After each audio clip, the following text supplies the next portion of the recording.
Once upon a time, there was a fun ride at Disney's California Adventure Park called Goofy's Sky School. Today, we're going to talk about the history, storytelling, and fun facts inside this exciting attraction. Hi, I'm Melissa with Mix and Some Magic. I'm a Disney planning expert and I'm here to mix a little magic into your day. Each week I share Disney vacation planning tips, park strategies, and a little bit of Disney history sprinkled in. Of course, I like to include lots of Disney magic. Join me, let's mix in some magic.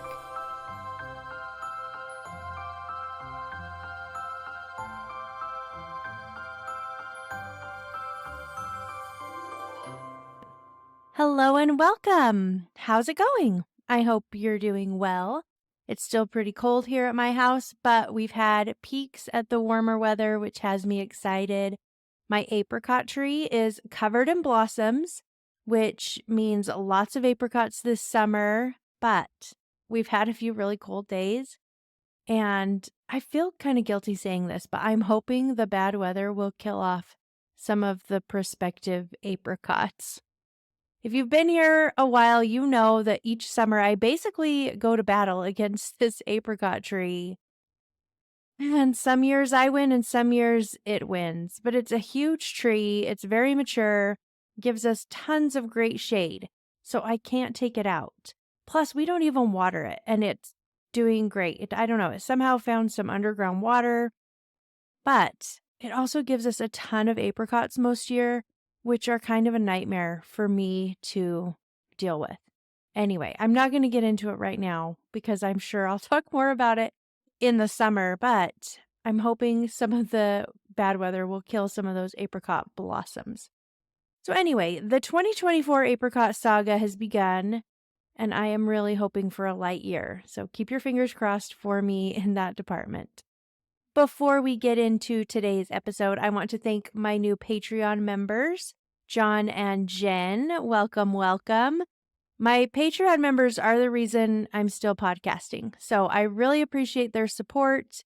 If you'd like to join and help support Mix and Some Magic and my content creation, I'll put a link in the show notes. Patreon members get access to episodes early, ad-free episodes, giveaways, magic mail, and my Disney book club, plus my undying love. You can't put a value on that.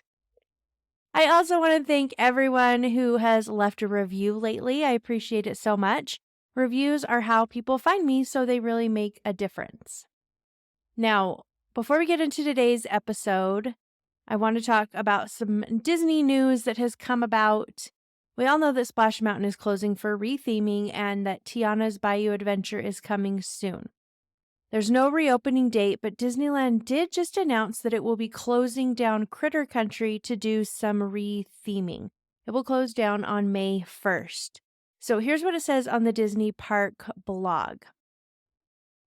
Add another stop to your trip down to the bayou because two reimagined retail stores inspired by Walt Disney Animation Studios' The Princess and the Frog are coming to Disneyland Resort. The reimagined merchandise locations coming to Critter Country in Disneyland will include Ray's Berets and Louie's Critter Club. Their stories will further immerse you into Princess Tiana's story, along with the opening of the attraction Tiana's Bayou Adventure later this year.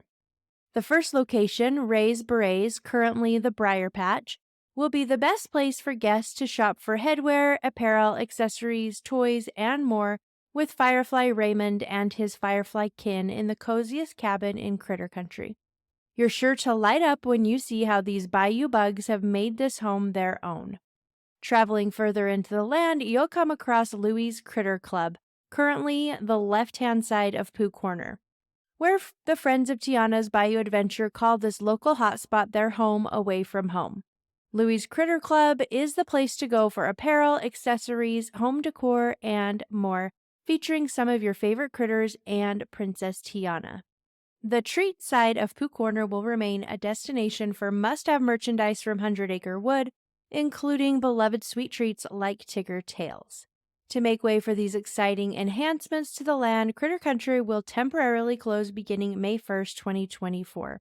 Teams are working hard to bring Tiana's Bayou Adventure to life, and we're continuing to invest in the improvement of overall pathways and surrounding areas to help provide a great guest experience when the attraction opens.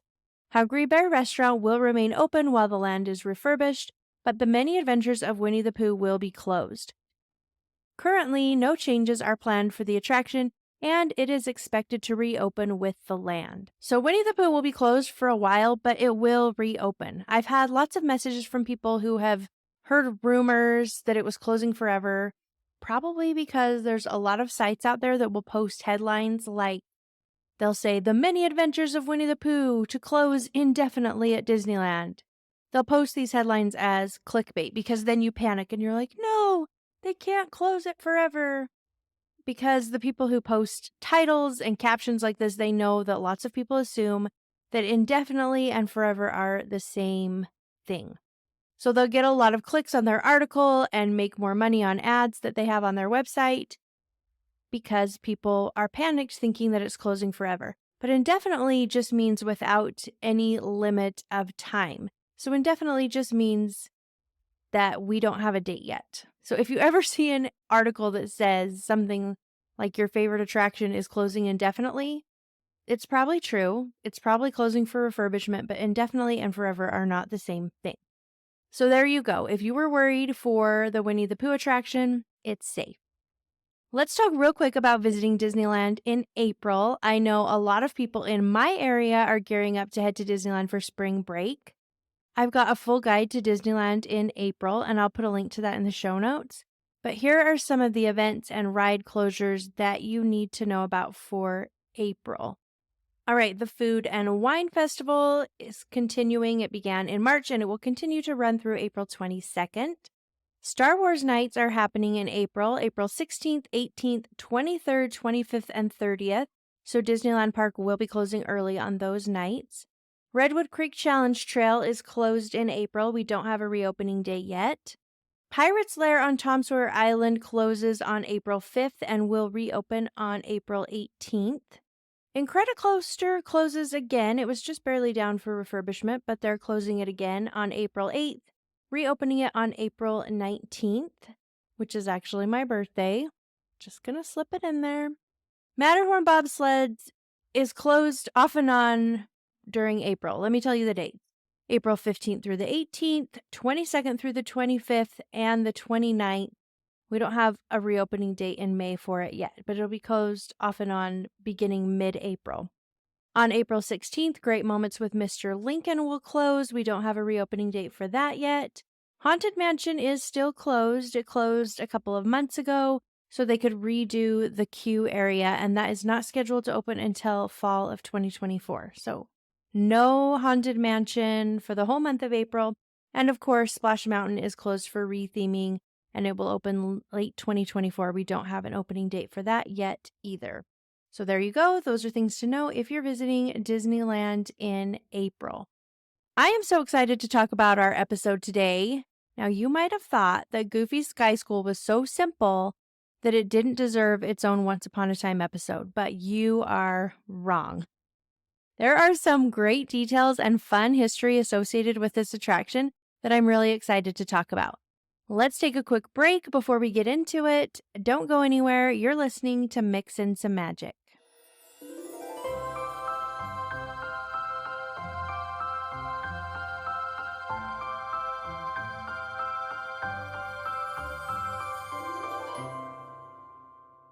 Today, I am thrilled to share with you my ultimate Disney travel hack, Getaway Today. As a diehard Disney fan, I've taken countless trips to Disney destinations, and Getaway Today has booked them all. I've been using them for over 15 years, and let me tell you, using Getaway Today has been a game changer. So, what is so special about Getaway Today? Well, I'm glad you asked. Here's the scoop. Getaway Today specializes in Disney vacations, and they've got the inside exclusive deals and discounts to Disney parks. Their park tickets are always discounted off the gate price, and they have amazing deals on hotels. They even have deals on cruises and Aulani in Hawaii. Trust me, you won't find these magical offers anywhere else. Whether you're planning a family vacation, a romantic getaway, or a solo adventure, Getaway Today can craft a personalized package to suit your Disney dreams. It's like having your own fairy godmother for vacation planning. Whatever you have in mind, they can help you make it happen. Getaway Today offers layaway plans, which is amazing because Disney dreams shouldn't come with a hefty price tag, at least not all at once. Getaway Today offers payment plans that make it easy for you to budget and plan the perfect Disney vacation. They also have the very best customer service. Seriously, they are a small family-owned business and they really care about your vacation. Their customer service is top notch. The Getaway Today team is filled with Disney experts who have actually been to the park. They've actually stayed in the hotels. They know their stuff and they are as passionate about Disney as you are. They go above and beyond to make sure your trip is practically perfect in every way. Booking through Getaway Today is super easy. You can book using their website. I've put a link in the show notes. Or you can call them at 855-GETAWAY and tell them Mix and Some Magic sent you for the best deals. As a special treat for our listeners, Getaway Today is offering an exclusive discount. Just use the promo code MIX10 at checkout or over the phone and you can save an extra $10 on packages. Thanks for tuning in, dear Disney listeners. Now go ahead, plan that unforgettable Disney adventure with Getaway Today and let the magic begin. Before we dive into today's episode, I wanted to give a shout out to our amazing sponsor, Audible. I am now an Audible affiliate and I am so excited about it. I've been using Audible for years and I am really happy to have this chance to team up with a brand that I have loved and used for quite some time. If you love the magic of storytelling, but find it hard to make time for reading, Audible is your perfect solution. With Audible, you can listen to a huge selection of audiobooks, podcasts, and more, all from the convenience of your favorite device. Whether you're into thrilling mysteries, self-help, or epic fantasy, Audible has something for everyone because they have thousands of titles available. As an Audible member, you can choose one title a month to keep from their entire catalog, including the latest bestsellers and new releases. But that's not all. Members also get full access to a growing selection of included audiobooks, Audible originals, and podcasts. You can download or stream included titles all you want. Most of our Disney Book Club selections are available on Audible, including this month's title. And here's the best part. I've teamed up with Audible to offer you an exclusive deal. By using my special link, you can get a free 30-day trial of Audible. That's right, 30 days of stories, knowledge, and entertainment absolutely free. If you love podcasts, and you must because you're here, I know you'll love Audible. Just visit www.audibletrial.com/mixandSomeMagic to start your free trial today. That's www.audibletrial.com/mixandSomeMagic. I'll also include a link for you in the show notes. It's a fantastic way to discover the joy of audiobooks and to support my podcast at the same time. Happy listening, and thanks to Audible for making today's episode possible.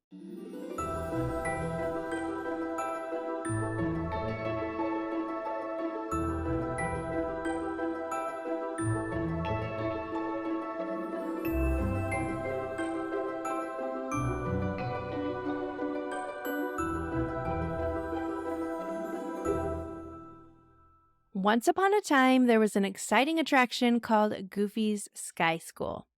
Goofy's Sky School is located in Disney California Adventure Park, and I think, personally, this may be one of the scariest attractions in the whole park. It's exciting for sure, and there are parts of it that I love, and there are parts of it that I hate, but we'll get into that.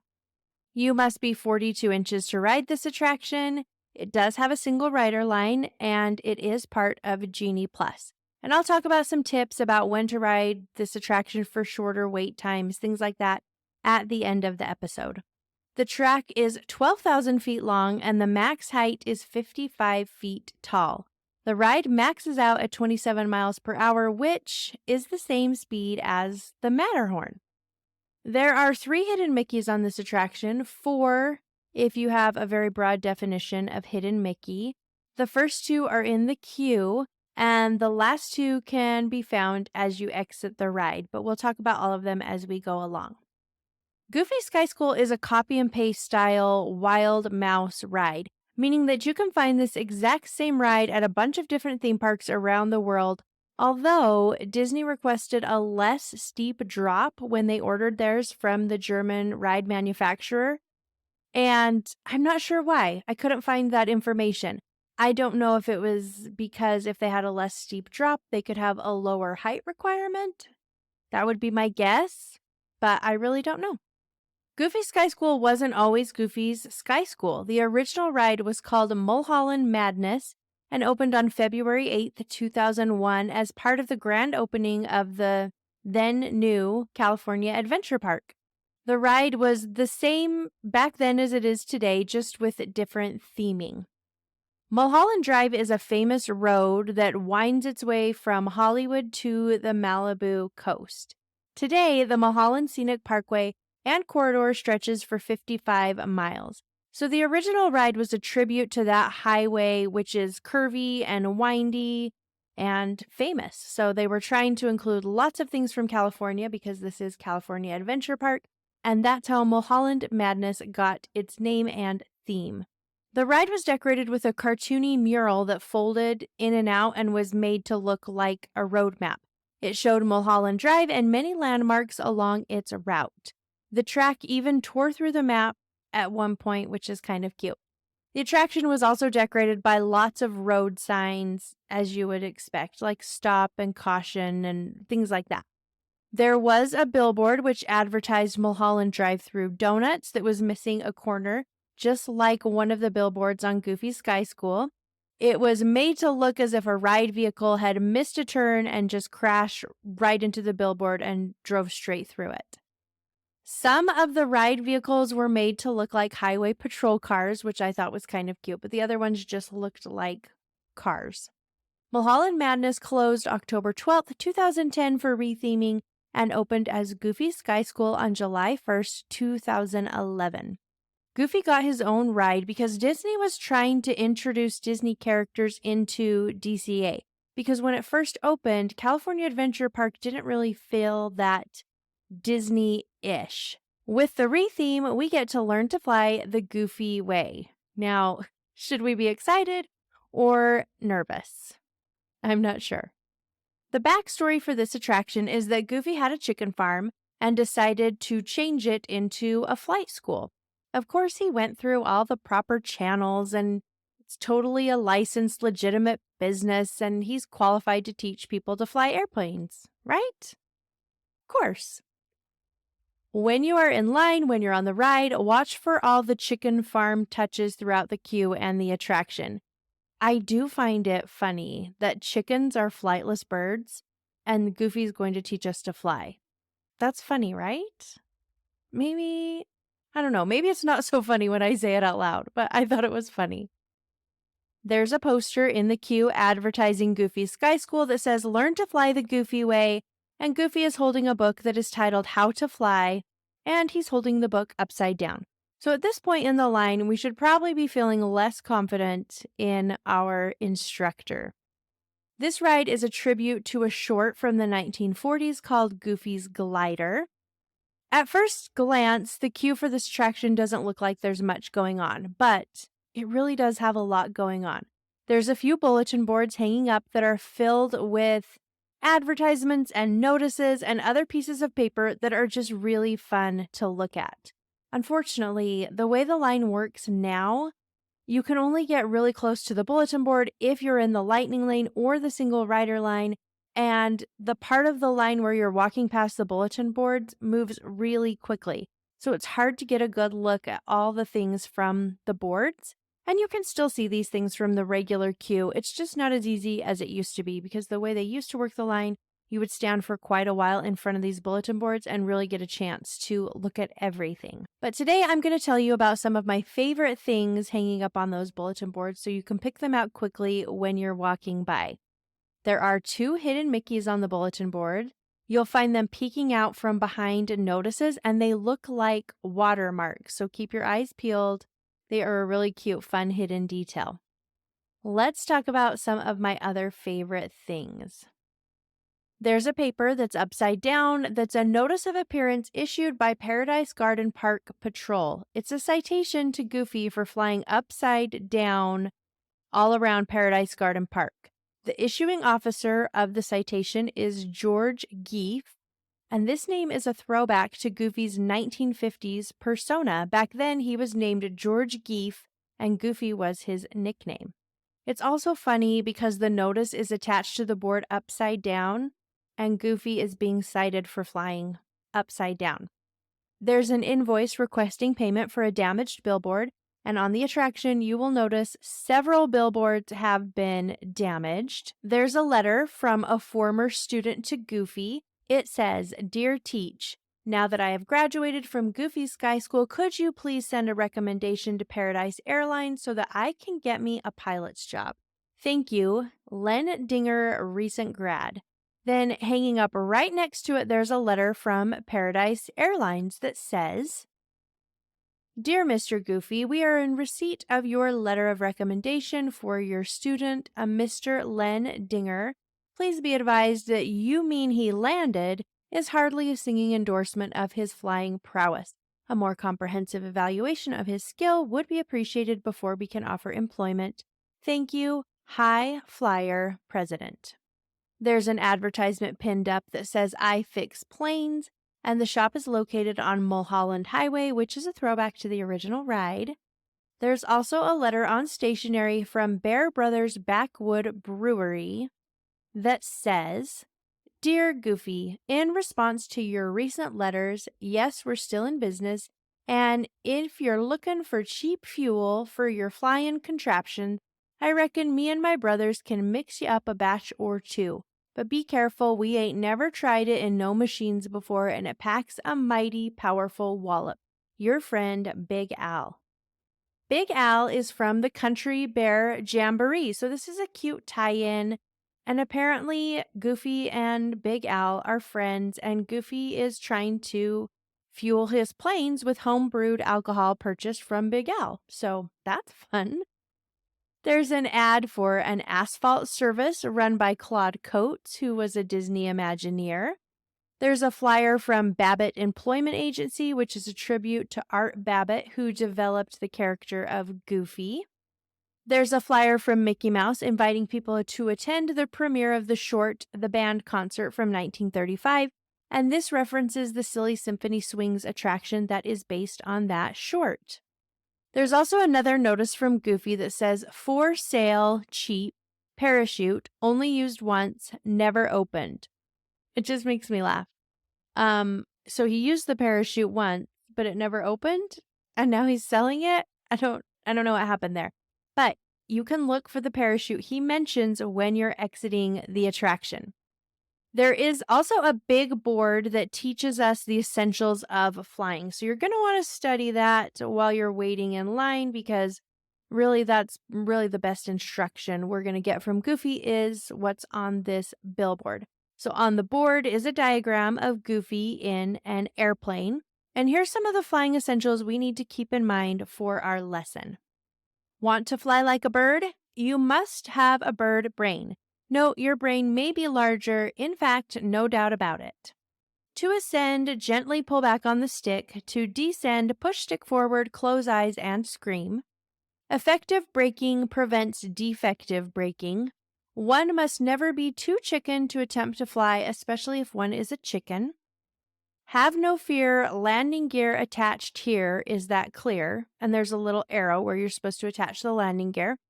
There's also a little arrow pointing to the side of the plane that says wing goes here. Be sure to attach it firmly before attempting to fly. And there's also what looks to be a rubber band inside the plane. The label by the rubber band says each twist of the propulsion mechanism equals a flying distance of 1 nautical mile.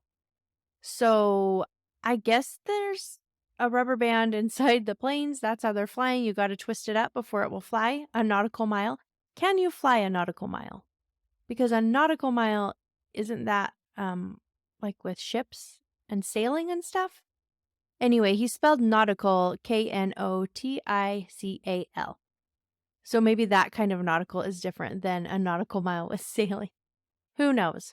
A couple more favorites are two certificates that are hanging on the wall. One is a Paradise Gardens Park Bureau of Farming official permit.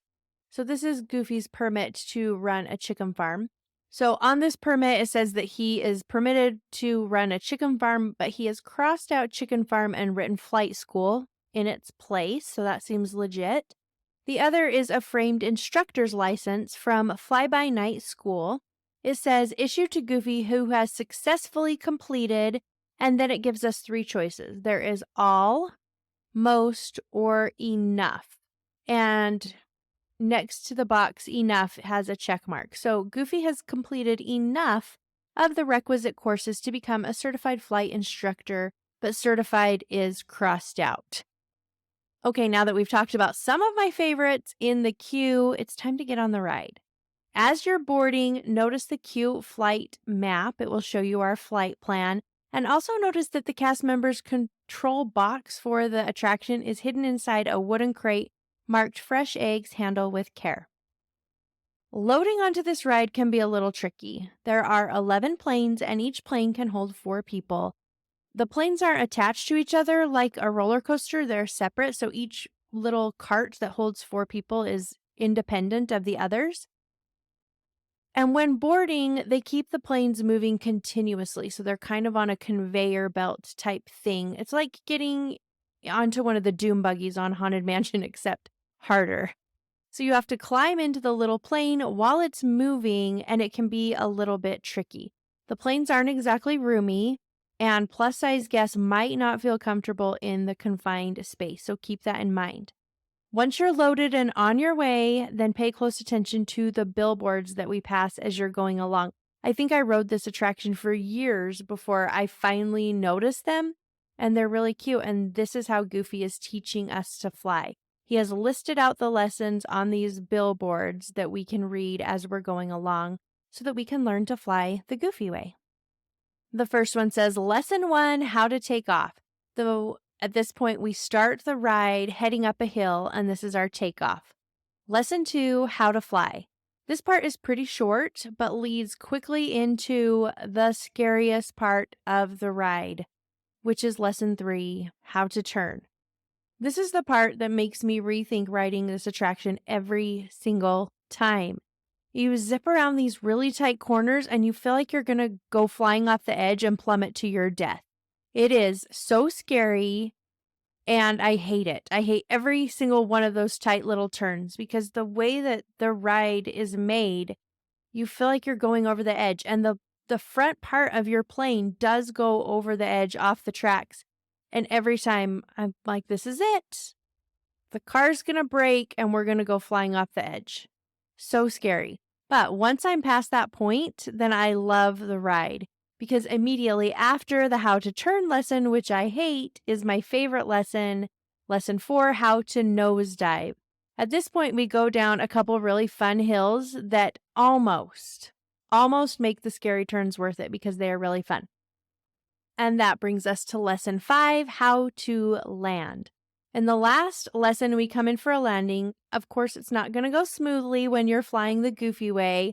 So expect several short stops, like really short stops that are going to throw your body forward, a jerky motion several times. And once you think it's over, then expect one more short stop.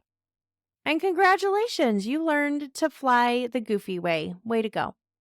As you're leaving the attraction, you'll notice some tools hanging on the wall.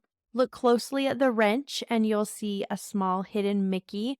There's also some gauges there that some say make a hidden Mickey. I don't know. I think it's kind of a stretch, but I guess you could claim that they're in the shape of a hidden Mickey. There's also the parachute hanging on the wall that Goofy was trying to sell on the billboard. Remember the bulletin board? It's a parachute made out of a 50-pound bag of chicken feed, and it looks incredibly heavy, so no wonder it didn't open. But it's for sale if you're in the market for a parachute. It's really cute, one of my favorite parts. I really, really like this ride, minus the terrifying turns. The standby line for this attraction can get pretty long, but there's a few ways to avoid waiting in it. You can use the single rider line, which moves much quicker than the standby line. This is a great option, but you are in a pretty tight space with the person next to you. So if that bothers you to be that close with a stranger, then this might not be the best option for you. You can also use Genie Plus to skip the standby line. This is a great option. Goofy Sky School is an attraction on Genie Plus that doesn't book up as quickly as the other attractions. So I wouldn't use Genie Plus for this attraction right away. Wait and use it as one of your last selections. If you're overwhelmed with Genie Plus, which I don't blame you, it can be so confusing and stressful. I have touring plans on my website that give you a step-by-step guide to your day using Genie Plus.